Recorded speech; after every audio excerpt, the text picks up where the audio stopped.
mortgage.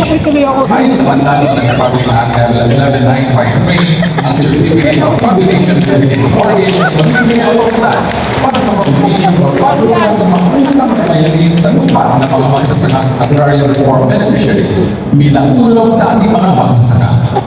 Ngayon po, inyong natin na presenta na ating mga Pangulo at ang Secretary of Agrarian Reform ang nalagdaang Certificate of Condonation.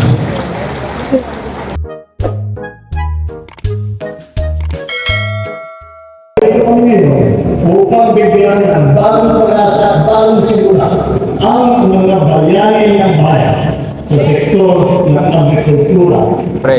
Mangyayari ang naging malibig at pisalan ng landaang El Nino sa mga kabuhayan dito na. At pagkat mayroon man, ang lupa ay kawalan sa uli ay nagdulot ng malaking hamon hindi lamang sa mga manahin kung hindi maging matigas sa kalugsaan dito sa Pangasinan.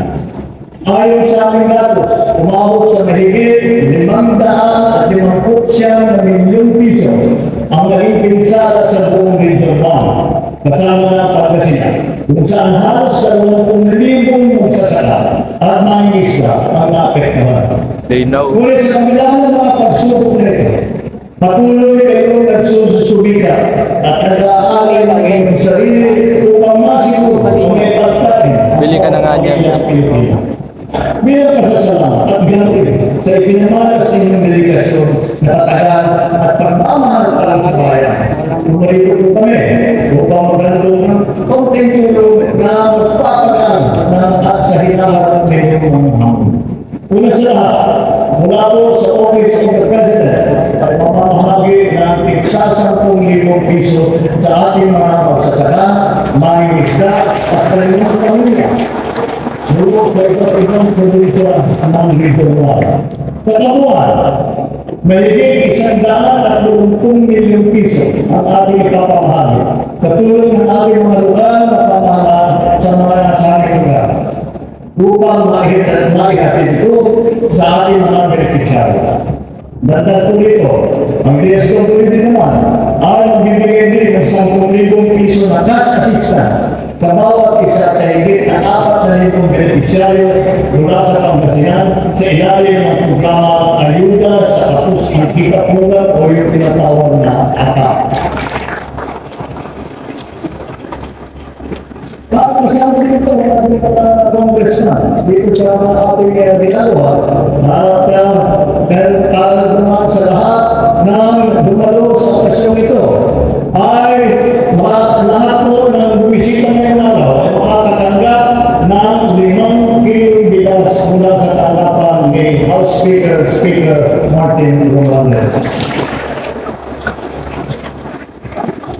Mula sa ating Department of Agriculture, magbibigay tayo ng mga mula at iba't ibang makinarya at kanilang bansa tulad ng Hamling Truck, Tractora, Commercial, Recirculating Dryer, Mammaling Pump and Engine Set, Riding Transporter at Combine Harvester. Meron tayong mga display dito yung maliit, meron yung malalaking tractor ng sa labas. Ito po ay bibigay natin sa ating mga magsasaka. Nandun din yung mamunta at yung mangat na namin bibigay para sa mga tulong na mangingisa. Magdaran din po tayo na 20 milyong piso na pautan galing sa Agri-Negosyo Loan Program. Hindi rin magpapahuli ng BIFA na mamimigay ng isang biloton na bangka at iba't ibang kagamitan para sa pag-aalaga ng tilapia at ng shellfish at modernong pagpuproseso ito. Ang DTI ng Department of Trade and Industry ay magbibigay ng higit 2 milyong piso halaga ng mga proyekto sa ilalim ng Shared Service Facilities Project. Bukod dito, magbibigay din tayo ng halos 10 milyong piso para sa higit na 4,000 at 500 beneficiaryo ng tupad program ng DOLE. Mula naman sa TESDA, meron din tayo training allowance, scholarship grant, at starter toolkit para sa ilang nating scholar na pag-aaral ng masonry at shield metal art welding. Maliban sa mga tulong sa akin na aking nabanggit, may special na regalo rin po tayo para sa ating mga magsasala sa araw na ito. Kanina nga po, ay napilmahan nga lang namin yung Certificates of Condonation with the list of mortgage. Ito po, ay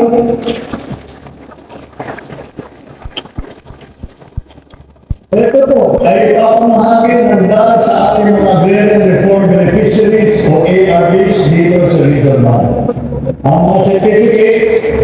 mga certificate nito ay simbolo na katuparan ng ating pangako na buburahin natin ang pagkakautan ng ating mga Agrarian Reform Beneficiaries dito sa Region 1. May 50 milyong piso halaga ang utang na pag-agrarian ay 10,000 sa saka ang ating nakaw ng bisa.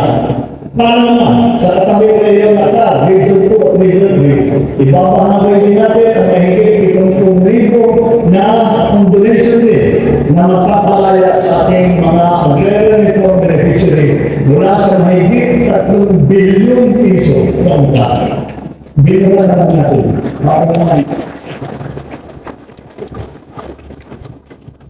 Nung kwento po ni Second, ito po yun. Nung kami na po, nag-usap kami, sabi ko, hindi natin pinigil po ang mga pangyayon. Sabi ko, hindi pa natapos yung mahalaga at pinakamalaking project ni President Ferdinand Marcos Sr. at saka ni Secretary Condon Estrella kasi mula nila 1966 pa nag-start yung rice sector. Eh sabi namin nakakahiya ang mga sabi, 40 taon nito, 50 taon nito. Hindi pa natin napatapos. Ngayon nabigay tayo ng pagkakataon. Huwag natin talaga kasi itong pagkakataon natin na nasabi naman natin na tinapos natin ang trabaho ng sinimulahan ng mga inyong natin.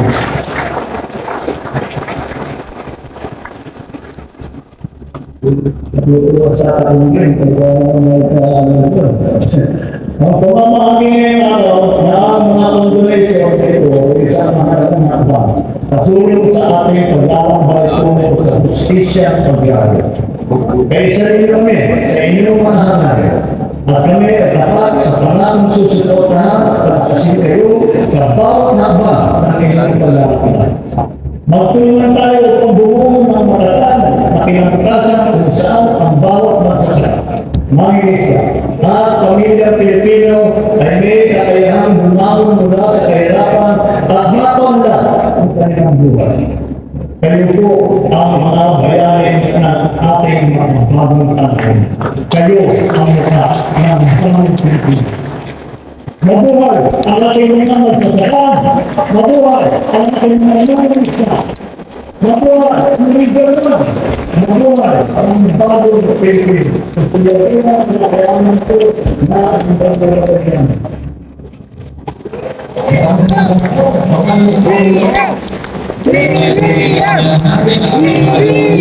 Pangunahan ang pamamahagi ng presidential assistance para sa ating mga magsasaka at mangingisda na apektado bilang tulong sa ating mga magsasaka. Ngayon po, inyong natin ang presenta ng ating mga Pangulo at ang Secretary of Rural Reform ang nalagdaang Certificate of Condonation.